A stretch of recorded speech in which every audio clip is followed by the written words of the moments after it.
हे WhatsApp guys, मैं मंगू फिर एक बार आप सभी लोगों का मेरे YouTube channel Hollywood movie details HMD में स्वागत करता हूं। दोस्तों, आज हम जिस मूवी का एक्सप्लेनेशन करने जा रहे हैं उस मूवी का नाम है टिल डेथ। दोस्तों, एक्सप्लेनेशन शुरू करने से पहले मैं आप सभी लोगों को बताना चाहूंगा कि कल रिलीज होने वाली भोला मूवी का फुल एक्सप्लेनेशन सबसे पहले आप लोगों को हमारे चैनल पर देखने के लिए मिलेगा। इसके लिए आपको सिर्फ हमारे चैनल को सब्सक्राइब करना होगा और साथ में बेल आइकॉन भी प्रेस करना होगा, जिससे वीडियो अपलोड करते ही सबसे पहले नोटिफिकेशन आपको मिलेगी। आई थिंक आपने अभी तक चैनल को सब्सक्राइब किया होगा। तो चलो दोस्तों, बढ़ते हैं आज की मूवी की एक्सप्लेनेशन की तरफ। मूवी की शुरुआत में हमें एक ईमा नाम की लड़की दिखाई जाती है जो कि अपने पति के घर आई होती है। वहीं पर उसे एक टेबल पर फाइल मिल जाती है। वो जब वो फोटो को देखती है तो वो उसी की फोटो होती है। दरअसल ईमा के साथ कुछ दिन पहले एक बहुत ही भयानक घटना घटी थी, जिसमें ईमा को एक आदमी मारता है, जिसके बदले ईमा भी उसके आंख में एक स्क्रू ड्राइवर मारती है, जिससे उसकी आंख टूट जाती है और यहाँ पर उसी आदमी की तस्वीर भी होती है। वहाँ पर ईमा का पति आ जाता है जिसका नाम मार्क होता है। ईमा उससे पूछने लगती है कि ये फाइल तुम्हारे टेबल पर क्या कर रही है। इस पर माइक उसे कहने लगता है कि इस केस के बारे में मैं और ज्यादा जानना चाहता हूँ। ये दोनों जब लिफ्ट से जा रहे होते हैं तभी लिफ्ट में एक और आदमी आता है जिसका नाम टॉम होता है। दरअसल टॉम ईमा का एक्स बॉयफ्रेंड होता है। मार्क इन दोनों को भी पूछता है क्या तुम दोनों एक दूसरे को जानते हो, तब ये दोनों भी एक दूसरे को जानने से मना करते हैं। लेकिन मार्क को इन दोनों के अफेयर के बारे में सब पता होता है। अगले सीन में मार्क ईमा को लेकर एक होटल में आ जाता है क्योंकि आज इनकी मैरिज एनिवर्सरी होती है, जहाँ पर वो ईमा को एक नेकलेस गिफ्ट करता है। दोस्तों, इस नेकलेस को आप जरूर याद रखना क्योंकि यही इस मूवी का सस्पेंस है जो आपको कहानी में लास्ट में पता चलेगा। इसके बाद वो ईमा को नेकलेस अपने हाथों से पहना देता है। मार्क अभी ईमा के आंखों पर पट्टी बांध देता है और उसे कहता है कि मैं तुम्हें एक और सरप्राइज देने वाला हूँ। वो ईमा को अपनी गाड़ी से कहीं ले जा रहा होता है। बहुत देर तक गाड़ी ड्राइव करने के बाद ईमा उसे कहती है कि मैं पट्टी खोलने जा रही हूँ और वो अपनी आंखों से पट्टी उतार देती है। तभी मार्क उसे कहता है कि हम अपने लेक हाउस जाने वाले हैं, जहाँ पर मैंने पार्टी की सारी तैयारी कर दी है। अब ये दोनों भी उस लेक हाउस में आ जाते हैं, जहाँ पर ईमा देखती है कि मार्क ने बहुत ही अच्छे से घर को सजाया है। वो उसे देखकर बहुत खुश हो जाती है।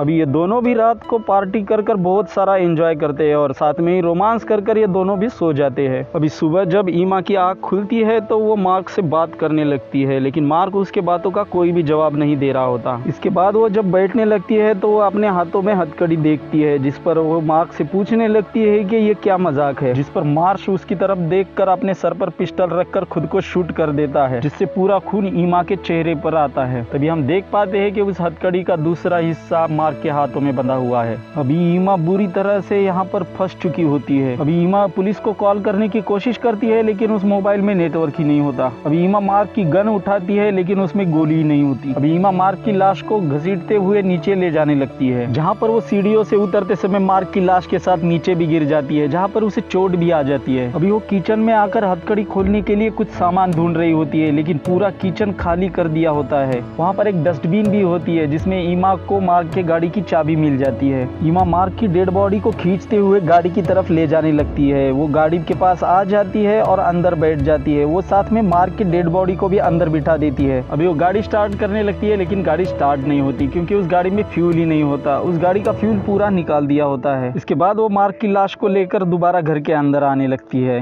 अभी वो बाथरूम में आकर खुद का चेहरा साफ करने लगती है। तभी उसे अपने गले में लॉकेट दिखता है, जिसे निकालने की वो कोशिश करती है, लेकिन वो लॉकेट निकलता नहीं है। अभी सोचती है कि वो बेसमेंट में जाएगी और वहां से कुछ टूल्स उठाकर अपने आप को छुड़वाएगी, लेकिन वो बेसमेंट में जाने के बाद उसे पता चलता है कि वहां से सारे टूल्स हटा दिए गए और एक बार वो और निराश हो जाती है। अभी उसे एहसास होता है कि घर के दरवाजे पर कोई आ गया है। वो देखने के लिए दरवाजे की तरफ बढ़ती है। वो दरवाजा जब खोल कर देखती है तो वहाँ पर टॉम खड़ा होता है, जो कि ईमा को देखते ही उस पर चिल्लाने लगता है। वो उसे कहने लगता है कि तुमने मुझे मैसेज कर यहाँ पर क्यों बुलाया है। जिस पर ईमा उसे कहती है कि मैंने तुम्हें नहीं बुलाया, जरूर तुम्हें मार्क ने मेरे मोबाइल से मैसेज कर यहाँ पर बुलाया होगा। टॉम ईमा से कहता है कि मार्क कहाँ पर है। तभी ईमा उसे अंदर लेती है और उसकी लाश दिखाती है, जिसे देखकर टॉम बहुत घबरा जाता है। ईमा टॉम से कहने लगती है कि मैंने इसे नहीं मारा, इसने सुसाइड किया है। साथ ही में वो टॉम से कहने लगती है क्या तुम यहाँ पर पुलिस बुलाओगे, जिससे मेरी बहुत मदद हो जाएगी। जिस पर टॉम उसे कहने लगता है कि पुलिस तुम्हारी बातों पर यकीन नहीं करेगी, हमें तुम्हारी हथकड़ी तोड़कर यहाँ से भाग जाना होगा। जिसके बाद वो ईमा को कहने लगता है कि मैं अभी शहर जाकर कुछ हथियार लेकर आता हूँ और तुम्हें इससे आजाद करवाता हूँ। वो वहाँ से जाने ही लगता है, तभी उसे वहाँ पर एक गाड़ी दिखाई देती है जो कि इन्हीं की तरफ आ रही होती है, जिसे देखकर टॉम वहीं पर रुक जाता है। वो ईमा से कहता है कि तुम दरवाजा बंद कर अंदर ही रहना, मैं उसे बाहर से बाहर भेज दूंगा। उस गाड़ी से एक जैक नाम का आदमी नीचे उतरता है और टॉम से कहने लगता है कि इस घर के ओनर ने मुझे कॉल किया था और कहने लगा था कि हमारे घर की पाइप ठीक करनी है, मैं पाइप ठीक करने के लिए यहाँ पर आया हूँ। जिस पर टॉम उसे कहता है कि अभी इस घर का ओनर यहाँ पर नहीं है, तुम यहाँ से चले जाओ। तभी वो आदमी उसे कहता है कि मैं बहुत दूर से आया हूँ, मैं खाली हाथ नहीं जा सकता। जिस पर टॉम उसे कुछ डॉलर दे देता है और यहाँ से जाने के लिए कहता है, लेकिन वो आदमी फिर भी यहाँ से जा नहीं रहा होता है। वो कह रहा होता है कि मुझे घर के अंदर आना है। तो टॉम उसे कहता है कि घर के अंदर कोई भी नहीं है। इसके बाद गाड़ी से एक और आदमी उतरता है जिसका नाम एलेक्स होता है और वो टॉम के पास आकर उसे बात किए बगैर ही उसके पेट में चाकू घुसा देता है और वहीं पर टॉम की मौत हो जाती है। ईमा छुप जाती है और एलेक्स की तरफ देखती है तो उसे पता चलता है बरसों पहले उस पर जो अटैक हुआ था वो एलेक्स ने ही किया था। टॉम के मर्डर पर जेफ एलेक्स पर चिल्ला रहा होता है कि तुमने मर्डर किया है, मैं तुम्हारे साथ नहीं रहना चाहता, मैं यहाँ से जा रहा हूँ। लेकिन एलेक्स उसे समझाने लगता है कि हमें वो लॉकर मिल जाए, इसके बाद हम यहाँ से दोनों भी साथ में चले जाएंगे। दरअसल इन दोनों को मार्क ने ही यहाँ पर बुलाया था। मार्क ने यहाँ पर इन्हें ये कहकर बुलाया था कि यहाँ पर एक लॉकर है जिसमें बहुत सारे हीरे हैं और ये दोनों उन हीरो को ही ढूंढते हुए यहाँ पर आ चुके होते हैं। इधर ईमा मार्क की लाश को घसीटते हुए गैरेज तक ले आती है जहाँ पर ईमा को एक हथियार भी मिल जाता है जिससे वो मार्क के हाथ को काटने लगती है। लेकिन उतने में जेफ वहाँ पर आ जाता है जिसे देखकर ईमा तुरंत एक बोट के अंदर छुप जाती है। लेकिन मार्क की लाश देखने के बाद जेफ वहाँ से भाग जाता है। अभी वो एलेक्स को अपने साथ लेकर उस जगह पर जाने लगता है। ये दोनों भी जब उस जगह पर आते हैं और देखते हैं तो वहाँ पर मार्क की डेड बॉडी होती है। जब बोट पर से एलेक्स कपड़ा हटाता है तो उसमें ईमा नहीं होती, यानी कि ईमा यहाँ से पहले ही भाग चुकी होती है। लेकिन ईमा अभी भी उसी बोट के अंदर दूसरी साइड छुपी होती है। अब ये दोनों भी तय करते हैं कि जल्द से जल्द वो यहाँ से वो लॉकर खोलकर उससे हीरे लेकर यहाँ से चले जाएंगे। अभी दोनों भी वहाँ से चले जाते हैं जिसके बाद ईमा को वहाँ पर एक फ्यूल का कैनी भी मिल जाता है जिसे लेकर वो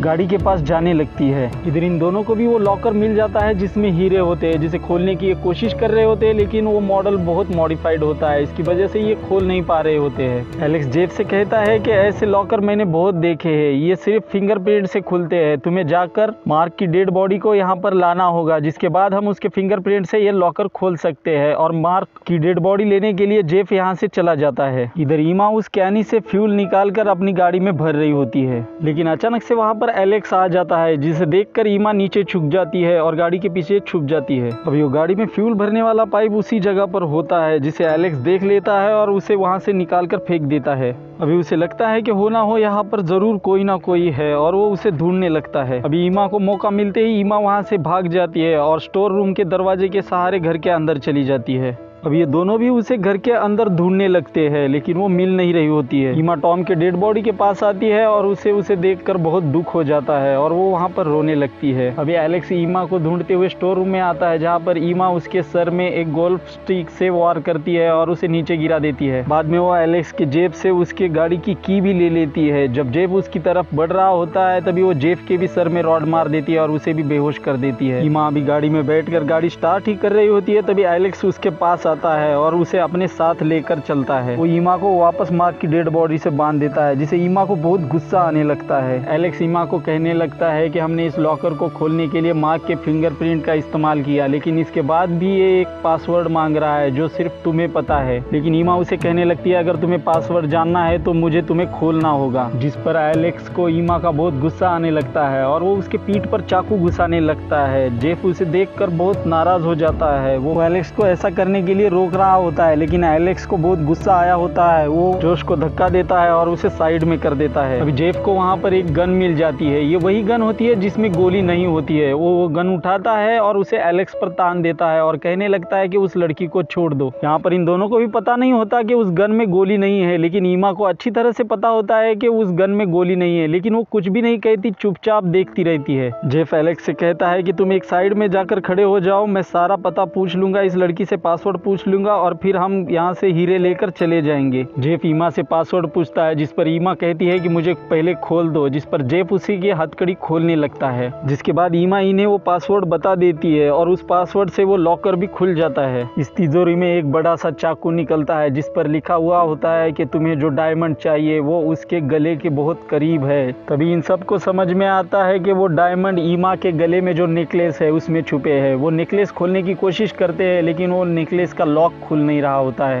तभी एलेक्स इन्हें कहने लगता है कि मार्क को पता था कि ये नेकलेस का लॉक नहीं खुलेगा, इसीलिए उसने इस लॉकर में ये चाकू रखा है। एलेक्स ईमा की तरफ चाकू लेकर बढ़ रहा होता है, तभी जेफ उसके पीछे से आता है और उसे पकड़ लेता है। एलेक्स उसे पीछे से जोर से धक्का देता है, जिससे जेफ पीछे जाने लगता है और दीवार में लगा हुआ कील उसके सर में घुस जाता है और वहीं पर जेफ की मौत हो जाती है। अभी एलेक्स ईमा को बहुत गुस्से में आकर मार रहा होता है, तभी ईमा उसके सर में कुछ मार देती है और उसे साइड में कर देती है। अभी ईमा यहाँ से भागने लगती है, तभी एलेक्स जग जाता है और वो देखता है कि उसके हाथों में मार्क की डेड बॉडी से बंधा हुई हथकड़ी है। अभी ईमा आगे आगे भागने लगती है और उसके पीछे एलेक्स भी मार्क की डेड बॉडी को घसीटते हुए भागने लगता है। वो गाड़ी स्टार्ट करती है, लेकिन उसके गाड़ी के सामने एलेक्स आ जाता है, जिसे लेकर ही वो उस गैरेज का गेट तोड़ देती है और गाड़ी को बाहर निकालती है।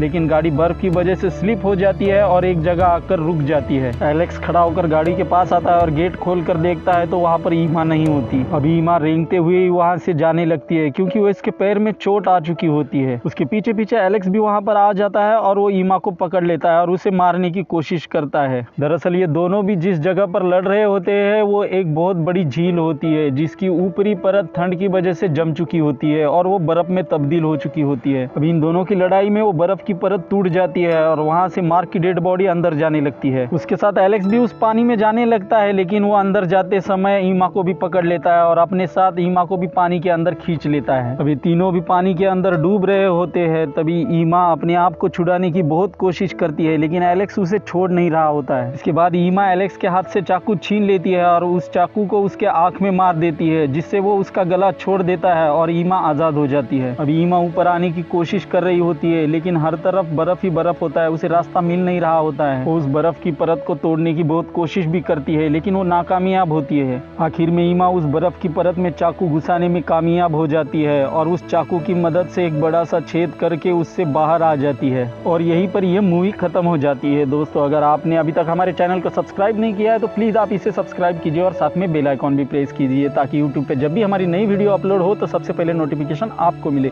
थैंक्स फॉर द वॉचिंग दोस्तों।